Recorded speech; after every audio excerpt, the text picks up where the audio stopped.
Todos os anos, muitas pessoas desaparecem em parques nacionais por toda a América do Norte. Embora a maioria desses casos seja explicada, alguns desaparecimentos ocorrem em circunstâncias que muitos consideram estranhas. Diversos investigadores, incluindo ex-profissionais da lei, têm se dedicado a estudar esses casos misteriosos e incomuns. Entre esses investigadores, um deles compilou uma série de histórias que ganharam destaque em livros e documentários. São todos desaparecimentos que continuam a intrigar até os dias de hoje.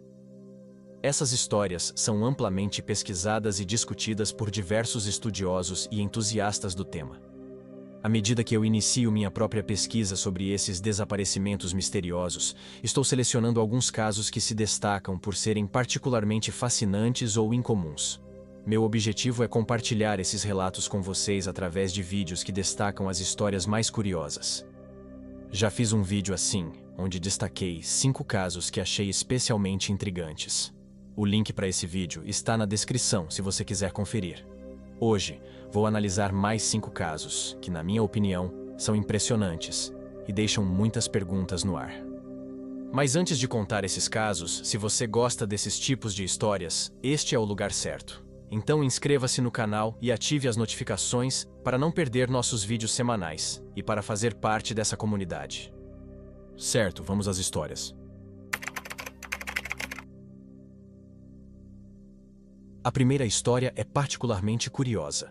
Ela envolve uma família que teve 2 experiências separadas, mas que parecem estar conectadas de uma forma difícil de explicar. Vou apresentar os fatos, e você pode julgar se há uma conexão ou não. Mas sem dúvida, é uma situação bastante incomum. No dia 1º de outubro de 2010, essa família foi acampar. Era um menino de 3 anos e meio, sua irmã mais velha e os pais. Eles foram acampar no Monte Shasta, na Califórnia, que é um local popular para acampamentos, e a família adorava acampar lá. Eles estavam todos sentados ao redor da fogueira, relaxando no acampamento. Estava ficando tarde, talvez umas 5 ou 6 horas da tarde, e a irmã disse que estava olhando para o irmão, virou-se por um segundo, e quando olhou de volta, ele havia sumido. Foi tão repentino que ela foi procurar por ele, mas não conseguiu encontrá-lo. Então, ela foi contar para a mãe e o pai, e eles começaram a chamar pelo filho e a procurar por todo o acampamento. Ele tinha desaparecido. As autoridades chegaram e lançaram uma busca completa. Durante 5 horas, centenas de pessoas vasculharam não apenas o acampamento, mas as áreas ao redor, e não havia nenhum sinal do menino. 5 horas depois, eles o encontraram deitado em uma moita, em uma trilha que já havia sido procurada várias vezes. E ele não estava escondido. A moita estava bem ao lado da trilha. Então, se você tivesse procurado nessa trilha, teria encontrado o garoto. Ou seja, ele não poderia ter estado lá durante a busca. Ele deve ter chegado depois, e então eles o encontraram nessa trilha. Todos ficaram muito felizes, e ele não estava fisicamente ferido. Ninguém realmente questionou como ele chegou ali ou para onde ele foi. Tamanha era a felicidade e o alívio de terem encontrado o menino. Em seguida, os pais decidiram levar o menino para o hospital para garantir que estava tudo bem. O médico o examinou e disse: "Sabe de uma coisa? Ele está bem. Foi obviamente uma situação traumática, mas ele está bem. Você pode levá-lo para casa." Então, ele voltou para casa com os pais, e rapidamente a família voltou ao normal. Eles estavam obviamente super agradecidos por não terem perdido o filho. Cerca de 3 semanas após todo esse episódio, o menino estava com a avó, a quem ele chamava de Cap. Ele olhou para Cap e disse: "Eu não gosto da outra Cap." Sua avó, a verdadeira Cap, olhou para ele e perguntou: "O que você quer dizer?" Agora lembre-se, esse é um menino de 3 anos e meio. Suas habilidades de linguagem ainda não são as melhores, certo? Mas essa história que ele contou para a avó, ele já havia contado antes para o pai. Mas o pai havia ignorado, considerando ser apenas o delírio de uma criança de 3 anos e meio. Só que quando a avó contou ao pai a história, ele respondeu: "Eu já ouvi essa história." Então o menino disse que enquanto estavam acampando, ele se virou e viu Cap acenando para que ele fosse com ela. Ele adorava a Cap, então foi com ela. E Cap o levou colina acima até uma caverna.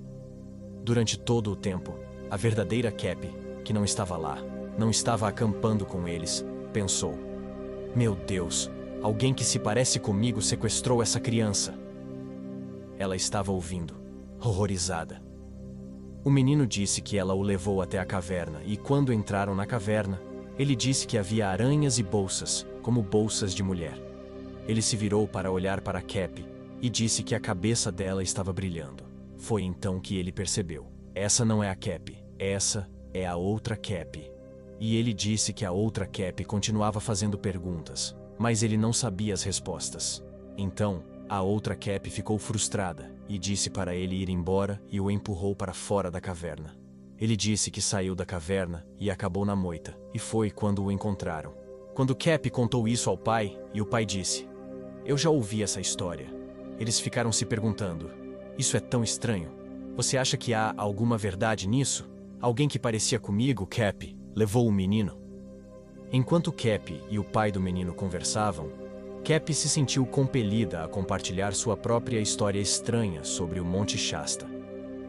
Antes disso, a família achava que o menino apenas havia se afastado e voltado 5 horas depois.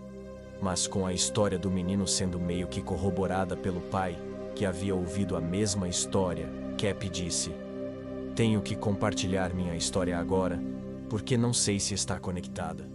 Mas tive uma experiência muito estranha no Monte Shasta também.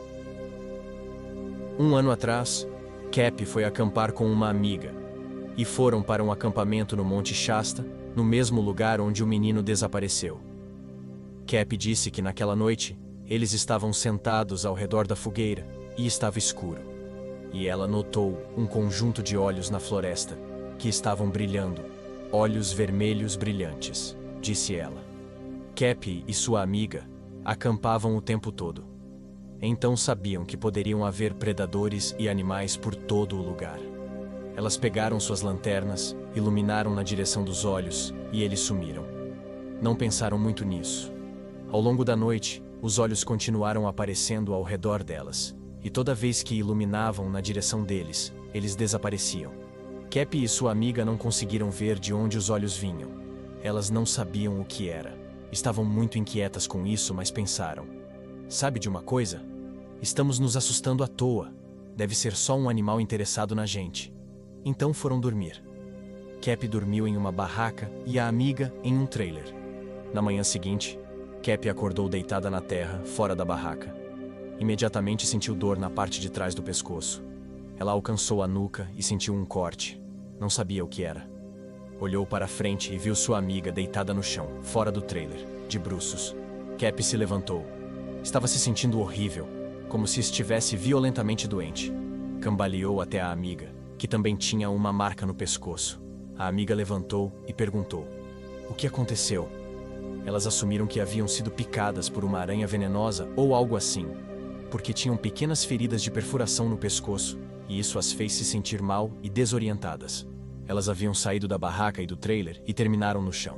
Mas agora, ao recontar a história, Cap disse: eu não sei como conectar essa experiência ao que aconteceu com o menino, mas não consigo deixar de sentir que algo estranho está acontecendo no Monte Shasta. E, de fato, nossa próxima história é outro caso no Monte Shasta. Em 1999, Carl Landers era um alpinista e caminhante muito experiente, cuja paixão na vida era passar os fins de semana, ou qualquer oportunidade que tivesse, caminhando, escalando e acampando. Ele estava em ótima forma, aproveitando a aposentadoria. Esse era o seu lugar feliz, estar em alguma montanha na Califórnia, caminhando. Ele tinha 2 amigos muito próximos com quem fazia trilhas quase sempre que podia. No verão de 1999, Carl decidiu que queria subir ao topo do Monte Shasta. Era algo que ele já havia tentado antes, mas não tinha conseguido. Desta vez, ele estava determinado a chegar ao cume. O Monte Shasta é bem alto, cerca de 4.300 metros. Então é comum para as pessoas pararem em um ponto chamado Lago Helen, onde os caminhantes podem se aclimatar à altitude. É possível ficar sem ar ou enjoado por causa da altitude se você não se aclimatar, já que o oxigênio fica cada vez mais rarefeito à medida que se sobe. O plano deles era chegar ao Lago Helen, acampar lá à noite e, no dia seguinte, ir até o cume. Então eles subiram em maio de 1999. Os três chegaram ao Lago Helen e montaram acampamento para a noite. Já estava claro que Carl estava com algum tipo de enjoo. Quando chegaram ao Lago Helen, ele estava fraco e doente. Ele achou que dormiria para se recuperar e se sentiria melhor pela manhã. Carl passou a noite inteira se sentindo muito mal. Foi uma noite horrível para ele.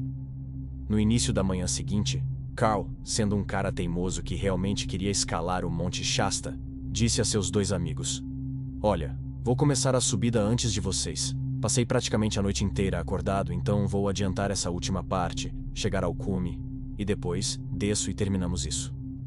Seus dois amigos não gostaram da ideia de se separarem, mas Carl era um cara experiente e não era uma grande distância. Basicamente, era uma caminhada que podia ser feita em um dia. Carl foi embora sozinho, deixando sua mochila no acampamento. Seus dois amigos ficaram assistindo enquanto ele dobrava a montanha e seguia em direção ao cume. Essa seria a última vez que o veriam. Os dois amigos tentaram subir ao cume cerca de 30 minutos depois, mas um deles também tinha ficado doente durante a noite e disse: "Olha, eu não vou conseguir subir. Prefiro ficar no acampamento. Já nos separamos de Carl, então por que você também não vai por conta própria até o cume? Eu vou esperar por vocês dois aqui." O amigo que conseguiu chegar ao cume seguiu o mesmo caminho, a curta distância até o topo. Chegou lá e não viu Carl. Ele não ficou muito surpreso, embora fosse um pouco estranho não terem se cruzado no caminho. Ele pensou: talvez Carl tenha parado em algum lugar. Ele desceu de volta, esperando encontrar Carl de volta ao acampamento. Quando chegou ao Lago Helen, onde o outro amigo doente ainda estava, perguntou: "Carl voltou?" O amigo respondeu: "Não." "Você não o viu no caminho? Você passou por ele? O que está acontecendo?" O alpinista disse: "Não, eu não o vi no caminho. Não o vi no cume e não o vi na descida." Eles começaram a pensar no caminho. Era um caminho muito aberto. Não havia quase nenhum lugar onde você poderia cair. Nenhum desfiladeiro, nenhum penhasco íngreme, quase nenhuma vegetação para esconder alguém. Não fazia sentido que Carl pudesse ter desaparecido. Uma grande busca foi iniciada, e eles nunca encontraram nada. Havia entre 50 e 100 pessoas na área naquele dia, e ninguém sabia para onde Carl tinha ido. Ninguém o viu. Até hoje, 20 anos depois, não houve nenhuma pista sobre o que aconteceu com ele. Nenhuma.